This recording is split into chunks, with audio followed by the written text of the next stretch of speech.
महाकुंभ में अडानी का महासहयोग, रोज 1 लाख भक्तों को बांटेंगे महाप्रसाद। अडानी ग्रुप और इस्कॉन ने महाकुंभ मेले में महाप्रसाद सेवा की शुरुआत की है, जिसमें प्रतिदिन 1 लाख भक्तों को रोटी, दाल, चावल, सब्जी और मिठाई दी जाएगी। इस सेवा में 18,000 सफाई कर्मी शामिल होंगे। दिव्यांग, बुजुर्ग और बच्चों के लिए गोल्फ कार्ट की सुविधा भी उपलब्ध कराई जाएगी। इसके अलावा गीता प्रेस के साथ साझेदारी में 1 करोड़ आरती संग्रह पुस्तकें निःशुल्क वितरित की जाएंगी। लखनऊ के विवादित स्थल पर यथास्थिति बनाए रखने का आदेश दिया। सुप्रीम कोर्ट ने लखनऊ के जियामऊ में प्रधानमंत्री आवास योजना के तहत निर्माण पर यथास्थिति बनाए रखने का आदेश दिया है, जिस पर गैंगस्टर नेता मुख्तार अंसारी के बेटे स्वामित्व का दावा कर रहे हैं। कोर्ट ने इलाहाबाद हाई कोर्ट पर भी कड़ी टिप्पणी करते हुए कहा कि वह उन हाई कोर्ट्स में से है जिनके बारे में हमें चिंतित होना चाहिए। बॉर्डर पर आंदोलनकारी किसान ने जहर खाकर दी जान। हरियाणा और पंजाब को जोड़ने वाले शंभू बॉर्डर पर किसान आंदोलन में शामिल 55 वर्षीय रेशम सिंह ने गुरुवार को जहर खाकर आत्महत्या कर ली। रेशम सिंह तरन जिले के पहुड़वीर गांव में रहने वाले थे और लंबे समय से चल रहे आंदोलन में सक्रिय थे। प्रदर्शनकारी किसानों का कहना है कि आंदोलन का कोई हल न निकलने से वह निराश थे, जिससे यह कदम उठाया। सड़क हादसों के पीड़ितों के लिए सरकार लाएगी कैशलेस इलाज योजना।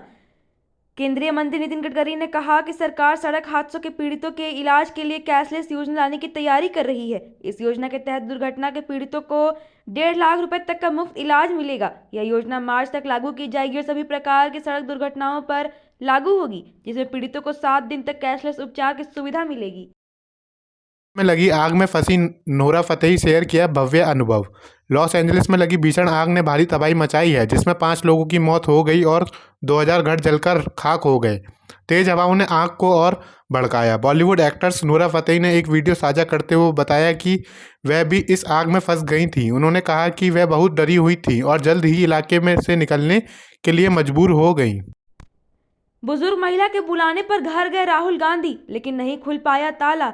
कांग्रेस सांसद राहुल गांधी ने हाल ही में केवेंटर्स के मालिकों अमन अरोड़ा और अगस्त डालमिया के साथ एक वीडियो साझा किया। इस वीडियो में राहुल गांधी ने आइसक्रीम शेक बनाते हुए हल्की फुल्की बातचीत की। एक मजेदार पल तब आया जब राहुल गांधी को बाहर 2 महिलाएं दिखीं, जिन्होंने उन्हें अपने घर बुलाया। हालांकि जब वे घर पहुंचे ताला बंद था और चाबी नहीं मिल पाई।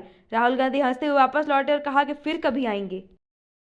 उत्तराखंड में बीजेपी पर सुप्रीम प्रेशर, 2 हफ्ते में तय होगा दल का नेता। सुप्रीम कोर्ट के निर्देशों के बाद झारखंड विधानसभा में भाजपा पर विधायक दल के नेता का चयन करने का नैतिक दबाव बढ़ गया है। 23 नवंबर को चुनाव परिणामों के बाद सरकार गठन हो चुका है, लेकिन 1.5 माह बाद भी भाजपा ने अपना नेता प्रतिपक्ष नहीं चुना है, जिसके कारण विधानसभा का पहला सत्र बिना नेता प्रतिपक्ष के चला। चुनाव अधिकारी को सस्पेंड किया जाए, चीफ इलेक्शन कमिश्नर से मिले केजरीवाल। दिल्ली के पूर्व मुख्यमंत्री अरविंद केजरीवाल ने मुख्य चुनाव आयुक्त को चिट्ठी लिखकर बीजेपी नेता प्रवेश वर्मा के खिलाफ शिकायत की। उन्होंने आरोप लगाया कि वर्मा ने महिलाओं को पैसा बांटकर चुनाव आचार संहिता का उल्लंघन किया और वोटरों को जोड़ने हटाने की में गड़बड़ी की। केजरीवाल ने वर्मा की उम्मीदवारी रद्द करने और चुनाव अधिकारी को सस्पेंड और ट्रांसफर करने की मांग की है।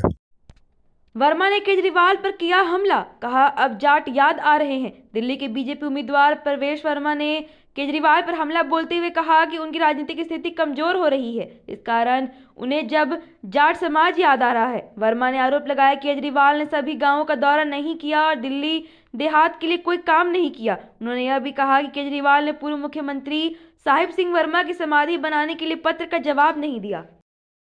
दिलजीत दोसांझ के चंडीगढ़ कॉन्सर्ट में ध्वनि सीमा उल्लंघन पर हाईकोर्ट का आदेश। पंजाब गायक दिलजीत दोसांझ के चंडीगढ़ कॉन्सर्ट में ध्वनि स्तर की सीमा उल्लंघन पर पंजाब और हरियाणा हाईकोर्ट में दायर याचिका का निपटारा किया। कोर्ट ने 13 दिसंबर को कार्यक्रम को अनुमति देते हुए निर्देश दिया था कि ध्वनि स्तर 75 डेसिबल से अधिक नहीं होना चाहिए। यदि उल्लंघन हुआ तो आयोजकों के खिलाफ कार्रवाई की जाएगी। याचिका चंडीगढ़ निवासी रणजीत सिंह ने दायर की थी।